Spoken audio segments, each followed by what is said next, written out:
Hello and welcome to the news. I am your presenter, Henry Himonde. The top stories in our news. SADC resolves to deploy a mission in Democratic Republic of Congo. Traditional leaders advise to unite people. And Sports Minister challenges sports federations to be innovative.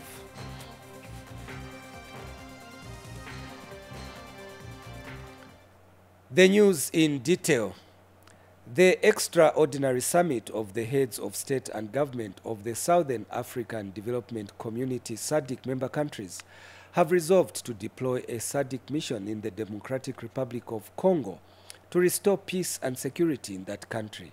In a joint communique after a one-day summit held in Luanda, Angola, and read by SADC Executive Secretary Elias Magossi, SADC member countries reiterated the need to spearhead efforts towards mobilization of resources for facilitating peace and security in the SADC region. Here are the details by Kalani Mchima. The one-day extraordinary summit of the heads of state and government of the Southern African Development Community SADC has ended with member countries resolving to deploy SADC missions in the Democratic Republic of the Congo DRC to restore peace and security in that country. In a joint communique read by SADC Executive Secretary Elias Mangose, SADC member countries reiterated the need to spearhead efforts towards mobilization of resources for facilitating peace and security in the SADC region. Summit expressed concern at the deterioration of the security and humanitarian situation in the eastern DRC and the reported resumption of attacks and occupation of territory by the M23 in clear violation of the ceasefire. Summit provided strategic guidance on the deployment of the SADC mission in the DRC to restore peace and security in the country. And speaking when he officially opened the extraordinary summit of the heads of states and government representatives, Angolan President, who is also SADC chairperson, João Lourenço, called for a more organized and coordinated manner so that initiatives undertaken to restore peace and security in the SADC region yield positive results. Para apresentar publicamente o comunicado desta cimeira de Luanda. Tem a palavra. The summit also discussed and received an update on the elections in the SADC member states and noted the report of the SADC Election Observation Mission to the harmonized elections in the Republic of Zimbabwe held in August 2023 and the general elections in the Kingdom of Eswatini in September 2023. President Hakainde Hichilema attended the summit in his capacity as chairperson of the SADC Organ on Politics, Defense and Security Cooperation. Others in attendance included Democratic Republic of Congo President Felix Tshisekedi, South African President Cyril Ramaphosa, United Republic of Tanzania President Samia Suluhu Hassan, Zimbabwean President Emmerson Mnangagwa, the Right Honorable Prime Minister of the Kingdom of Lesotho, Nsokane Samuel Matekene, and Namibian Vice President Nangolo Mbumba. Also in attendance were Botswana Minister of Foreign Affairs Lemongang Kwape, Malawi's Minister of Foreign Affairs Nancy Tembo, Mozambique's Minister of Foreign Affairs and Cooperation Veronica Makamo, and the Principal Secretary, the Minister of Economic Planning and Development of the Kingdom of Eswatini, Tambisele Malengani, as well as the SADC Executive Secretary, Elias Mangose. President Hakainde Hichilema was accompanied by Defense Minister Ambrose Rufuma and Foreign Affairs Minister Stanley Kakubu, departed Angola immediately after the summit at exactly 20:45 hours Zambian time. Kalan Mchima reporting for Zanis in Angola. Now, Eastern Province Minister Peter Piri has unveiled newly procured earth-moving equipment worth over 2 million kwacha acquired from the Constituency Development Fund, CDF.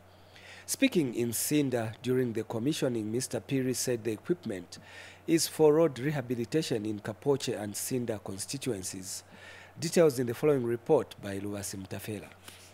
Government has continued commissioning various projects across Eastern Province meant to better the socio-economic conditions of the people.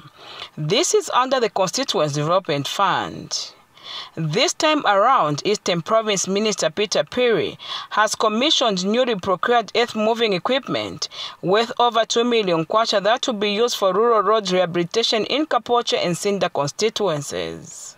The equipment is expected to ease the burden of constructing and maintaining roads and collecting solid waste in the district, among other usages. This will enhance linkages between one and those zones, translating into easy access to services such as education, health, and market. The two members of parliament have thanked government for actualizing decentralization. What the government has been doing to our people of Kapoche is something that we never expected. Or we can say we want to thank His Excellency for all the good things that he has done to the people of Kapoche and Sinda. I want to thank the new government for their community development agenda through CDF. People in my constituency will benefit by having good road network. I urge everyone in Sinda district to safeguard the equipment with care. Chieftainess Kawaza of the Chewa people of Sinda is convinced that the new Dawn government means well for the people.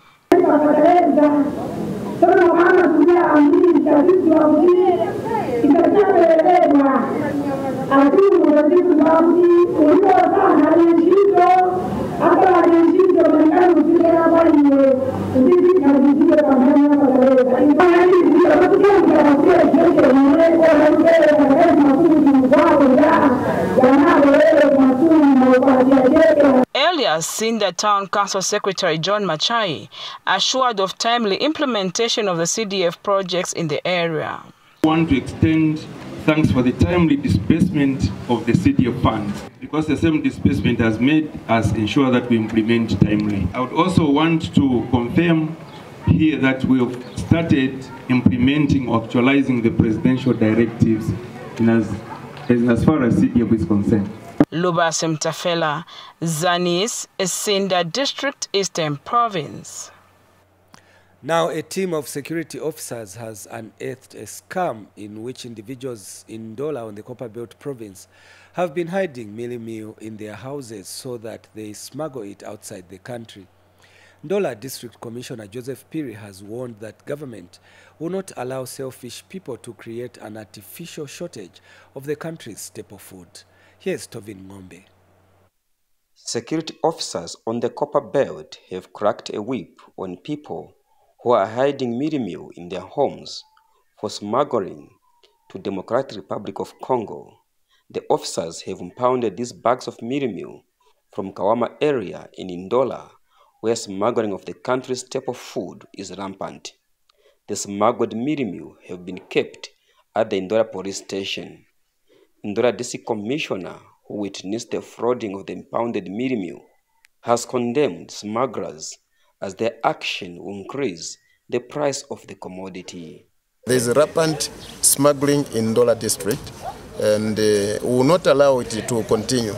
I want to thank the officers, both from Zambia Police and Zambia National Service, for them being vigilant, so that we can be able to trace or maybe to find that this is the trade that is being undertaken in Kawama. To the general public, what I want to say is that it is themselves, in fact, to be the eyes of the police. Whisper to the police to say, there's this group which is carrying mealie meal. It's this house where they are storing mealie meal. Because once this continues, the problem is that the cry that they have of saying mealie meal is high, it will continue because they are making market themselves for mealie meal in Congo. But for as long as they are causing this unnecessary, an artificial shortage, then they make it difficult for the millers to reduce mealie meal. So it is incumbent upon themselves as Zambians to be truthful, because they are creating hunger for themselves. So it's not good for them to continue with such type of trade where they are creating hunger in their own country. Approximately 600 bags or more have been confiscated with 10 bicycles. Some of the smugglers who have been arrested admitted the action. Uriya mushopu twalishitiramu otubunga ati tureshitishako nga bana mayo mwako bati twayafwirishako kuma problems nga mayanda ma problem otu wakwata twachibabengi chila muntu achikwata po uyukamo uyutubiri twala kukongo bashita kubunga pain groove wa kushitisha nobungo bonshita ni 10 bags ine nomba umutima wakalipa ifuna chambo kupanga ifyongo napachongo da panga cho ndero mbako obwerero. Smuggling of the country's staple food is most rampant on the Copper Belt because of the larger border shared with the Democratic Republic of Congo, where the price of the mealie meal is so high and some selfish people are taking advantage of the situation. Tovini Ngombe, Zanis, Ndola. Meanwhile, the Drug Enforcement Commission, DEC, in collaboration with Generation Alive and other stakeholders concerned with children's rights, have carried out a sensitization meeting in Kanyama compound on the dangers of various drugs and herbal remedies being sold on the open market. Here's a report. Respecting and upholding children's rights at household level is one way of stopping child abuse in the community. Indications are that abused children often run away from their homes and end up on the streets where drug abuse is rampant. Generation Alive, an organization concerned with child protection, working with the Drug Enforcement Commission and other stakeholders, has carried out an awareness meeting on child rights and the dangers of drug abuse in Kanyama. So what we had today is we mobilized the young people within Kanyama constituency as well as brought the different stakeholders and service providers such as the Drug Enforcement Commission, a representative from the Kanyama One Stop Center, as well as the youth-friendly space at Kanyama Level 1 Hospital. We also had a representative from the Honorable Member of Parliament, as well as the different civil society organizations working within Kanyama constituency. So what this activity was all about is just having an engagement between parents and also the children themselves on how best they can be safe and be protected.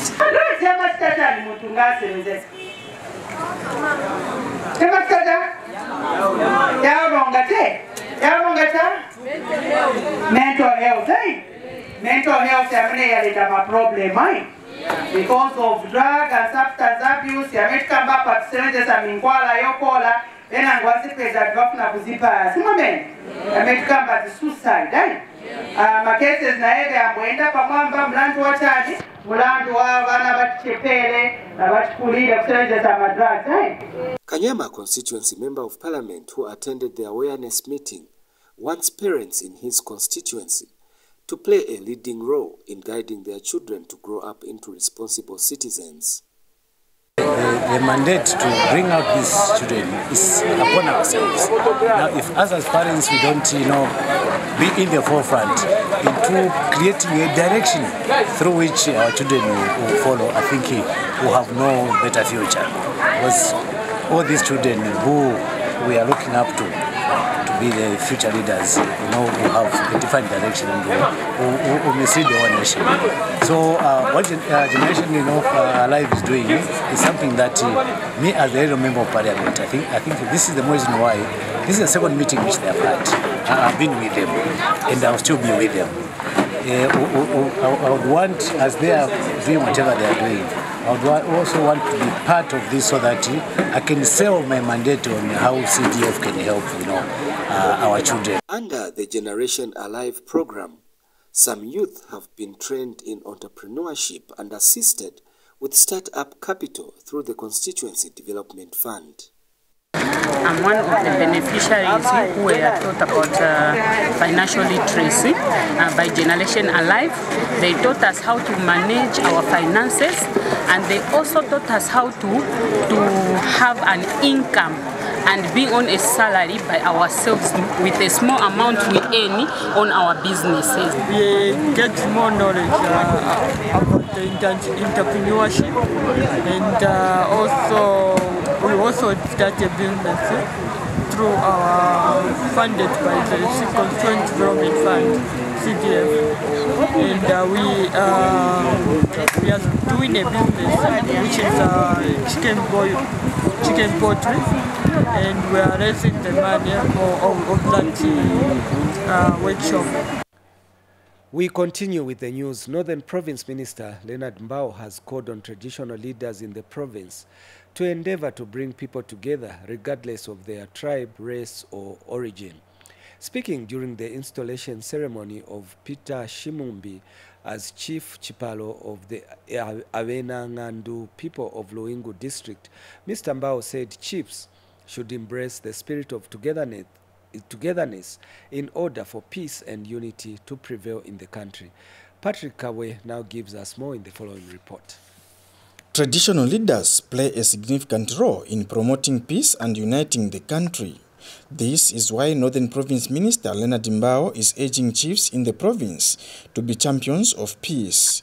Mr. Mbao said this when he graced the official installation ceremony of Peter Shimumbi as Chief Chipalo of the Awena Ngandu speaking people of Luingu district. Bakanabesa ilio waba ufumu impanga muleteka nimpanga inoshia kwa tama politics abai kala muno mumpanga yoruteba bembabeka iyo muno muri abalungu muno muri abatonga muno muri abalozi muno muri abanenso abena chipata n'abanenso ababalefu makuma Northwestern Province abambia provinces bekele muna mumpanga yenu ilio mwaisa mutungulushwa kanabesa bonse basungeni bana benu Zambia mwabe mitundu 73 lelo ishonse mitundu 73 twapango lupalumo. And speaking on behalf of the Bemba Loyal establishment, Senior Chief Mwamba called on the subjects to respect traditional leaders. Tobasya mfumu ombera pamono obuteko ero n'amafunde tayakusana bambi mule bamimi sibievu kusya mfumu okutira ati yo kaiva mubika kofi. You have no respect kuma traditional leaders nga basya mfumu lelo mwebe nga mwabelenga mu Chief Act ilela ndokutira ati imfumu yali kwata amaka pamuntu uwo ileteka. Luanseshi Member of Parliament Taulo Chewe also spoke at the ceremony. Muri ba Chief Chipalo kumono kutira twapero muchinshi kusha mushiri kutira twateka bwino kabiri no kumono kutira we antashi wacharo wabomberwa munko nkaira ile. For Zanis News in Luingu district, I am Patrick Kabwe. In Northwestern Province, Ikelengi District Health Management Authorities have called on members of the community in the area to get tested for tuberculosis in the wake of increasing TB cases. Meanwhile, USAID Integrated Health Zambia has expressed delight that traditional leaders countrywide are giving positive feedback on the need to allow medical professionals to be the ones to carry out surgeries during traditional circumcision procedures. Victor Mwila now reports. Ikelenga District Health Management Team is taking a proactive stance in addressing increasing tuberculosis cases in the district. The District Health Management Team has made a resounding call for residents in the border town to get tested for TB, given the concerning increase in cases across the district. The call was made following the launch of a 90-day male circumcision integrated health campaign in the area. Our TB cases have been on the increase within Ikelenga district, but the challenges have been diagnostic services. So with that increase, the ones that we are going to be doing as part of the integrated services, it will help us have more cases, identify more cases within our district. Ikelenga District Administration authorities called on members of the public to support the promotion of health programs taking place in the district. You must know that the circumcision program is an additional tool in the response to the HIV epidemic, as it reduces further spread of the infection and protects the population as well as mitigate the negative impact of the epidemic on the economy. USAID Integrated Health Zambia are the major partners driving the initiative taking place in various parts of the country. I'm glad that among the stakeholders that we had, and in attendance was the representative from Chieftainess Ikelenga. So that gives us hope to say that there's integration of male circumcision that is done traditionally and that is done medically. And in this regard, we have lobbied that probably the male circumcision that is done traditionally, the procedures, the surgeries should be done by professionals, that is the health practitioners, of which already there's a positive feedback. Victor Mwila for Zanis in Ikelengi, Northwestern Province. In education news, government has continued to score goals in the education sector. Among them is the enrollment of 855 girls on the Keeping Girls in School KGS program in Katete district in Eastern Province. Speaking during the KGS symposium that attracted 17 schools, Katete District Commissioner Malan Zimba said government has shown commitment as evidenced by the strides made towards providing education for the girl child. Hope Walia has more in this report. Achieving universal access to education as embraced in the Vision 2030 is on top of government's agenda. To achieve this, programs such as the Keeping Girls in School are steadily facilitating for the realization of this agenda. Lifonsina Piri is a beneficiary of this program that helped her during the time of need. I'm doing registered nursing. I think in the KGS program that they came in support to my grade 12 when I was at the secondary level. And Chieftainess Kawaz of the Chewa people of Katete and Sinda districts has counseled the girls that school is always the best option and it is never too late to go back to school. I'm the exam myself. I don't adopt my subjects being the exam of myself. I went back to school. And for sure, I'm still in school. I'm at Charimana University. Starting the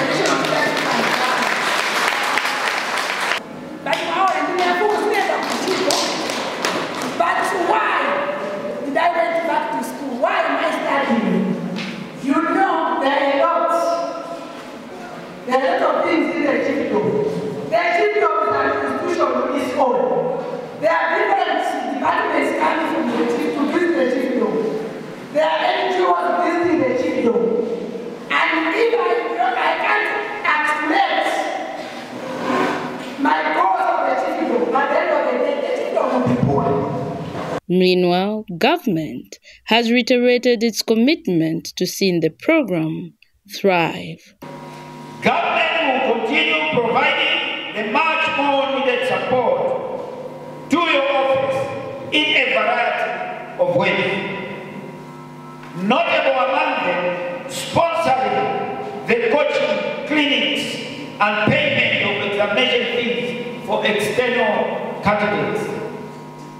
Ladies and gentlemen, I wish to make a humble appeal to all stakeholders to adopt good practices and values that not only encourage the girl child to work hard at school, but also inspire. Hope Walia, Katete District, Eastern Province. Former Mungwi Boys STEM Secondary School Association says the introduction of free education has helped to alleviate challenges that parents faced in educating their children. Mungwi Secondary Alumni Chairperson Robbie Fundi, who visited the school, noted that many pupils who dropped out have now returned. Chivivi Nongani now reports. Former pupils play a critical role in not only supporting schools, but also helping to motivate current pupils. And it is in this spirit of motivating current pupils that the Mungwi Boys Provincial STEM Secondary School alumni have come back to the school to award hard-working pupils. The free education is a welcome move. We realize that most of the pupils were unable to go to school just because of funds. Now, when such a venture is provided that they are supposed to get back to school, free education is provided by the government, we have to welcome that, because a nation which has got educated citizens is likely to progress. So we welcome that move and we totally support it as a former Mungwi students. Mungwi District Administrative Officer Vincent Piri officiated at the award-giving ceremony for deserving pupils. Government has created a conducive environment where it is giving free education up to tertiary. And then that money which the parents are supposed to be using for sponsoring, for funding education, it goes for food and other necessities at home. This is a great achievement and preparing for Africa Agenda 2063. Meanwhile, the school authority is grateful for the support. We have so many men in high positions of influence, both in non-government organizations and also in government, that have their roots from the school. As you witness the guest of honor, you've seen the Old Boys alumni. They are doing very fine in what they are doing. One of them is also among those that have passed through school. One of them is the late Anderson Mazoka, the founding member of United Party for National Development. Chibibi Nyongani reporting for Zanis in Mungwi District, Northern Province. And now the rest of the news. The Farmers Development Cooperatives Union has launched the Hakainde Entrepreneurship Mentorship Initiative for cooperatives on the Copperbelt Province. Ndola District Commissioner Joseph Piri says the initiative will be a learning platform for cooperatives on the business experience and acumen of President Hakainde Hichilema. Mary Chola has details in the following report. Expectations are high as cooperatives from across the 10 districts on the Copperbelt Province are geared to go through a life-transforming training in entrepreneurship and development after the launch of the Hakainde Entrepreneur Mentorship Initiative for cooperatives. I'm informed that the initiative is a platform for our beloved Republican President, Mr. Hakainde Hichilema, in his private capacity to share his lifelong entrepreneurship experience in business so that cooperatives also become successful entrepreneurial organizations. Farmers Development Cooperative Union Public Relations Manager says a cooperative is a business. The president has Hakainde Hichilema in his individual capacity, has a desire for every Zambian, especially the cooperatives, to shift from the mindset of a begging bowl, where a cooperative only thinks of where will I get the money, who will I ask the money from, I want to beg, and then they will beg for money. And then when they get that money, then they are going to spend it. When they spend it, they won't even invest or start creating business or making business. But one thing that we want to bring to the cooperatives or the mentorship to the cooperatives is that a cooperative is a business. Farmers Development Cooperative Union Copperbelt Coordinator has urged young people to join cooperatives. So we are encouraging young people, including you are young people. I will still insist, please join this cause of FDCU so that you can also create generational wealth. Cooperatives have welcomed the presidential initiative. Well, we have actually embraced the idea of the president of the initiative entrepreneurship program, which is empowering people in the manner that they have to be self-reliant and not just depending on handouts or receiving things from well-wishers. Mary Chola for Zanis in Ndola. In Western Province, 480 beneficiary farmers under the Food Security Pack FSP have been removed from the list in Kauma District for double registration. The affected farmers are said to have registered for both FSP and the Farmer Input Support Program, FISIP, which is against the terms and conditions for both programs. Assistant Community Development Officer Mwanida Mukosai revealed during the District Food Security Committee meeting that the department has since halted the distribution of inputs received for the 2023-2024 farming season until the anomalies are rectified. Ms. Mukosai stated that guidelines for both FSP and FISIP do not allow people to register twice and wondered how such could have happened because people were sensitized before the season.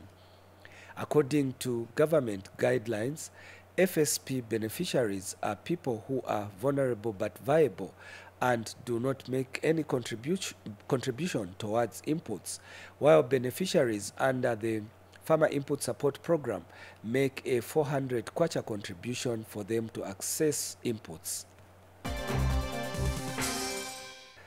And finally, in the news, Minister of Sports, Youth and Arts Elvis Nkandu has challenged all sports federations in the country to be innovative and attract sponsors for their sports disciplines and enhance their sports activities. Mr. Nkandu said government is concerned that only a few sports disciplines seem to attract a lot of sponsorship from the corporate world, while other sports are not attracting sponsorships but continue to depend on government support.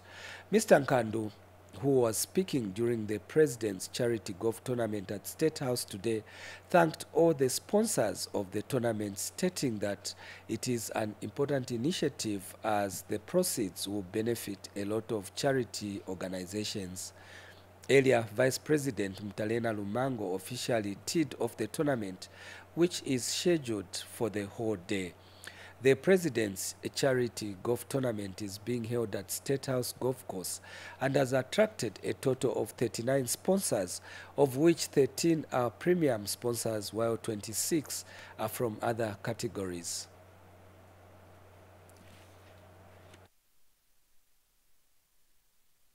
It is important that every federation becomes very, very attractive. Sponsors may be there. It is only Zambia where everything is done by government. It is only Zambia where federations will come to government and get the whole budget. In other countries, my friend, I'll be very, very honest with you. Government has no role to play apart from providing policy, infrastructure development. This is where we should. That's why sometimes we're even failing to construct a stadium, construct other pitches, because a lot of money is being given to accommodation of our athletes when they go out, allowances, and also air tickets and other things. This is the money that we should have invested in infrastructure development. But I think my encouragement to these federations, let them be attractive to sponsors. Sponsors may be here, but as long as they remain unattractive, it will be very difficult for them to attract such sponsors. That sports item brings us to the end of the news, but before we go, another look at the top stories. SADC has resolved to deploy a mission in the Democratic Republic of Congo.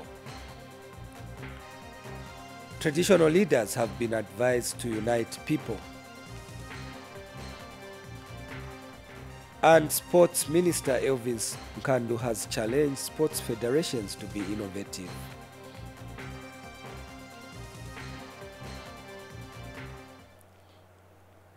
Thank you so much for watching the news. On behalf of the entire news production crew, my name is Henry Himonde. Until next time, it's goodbye.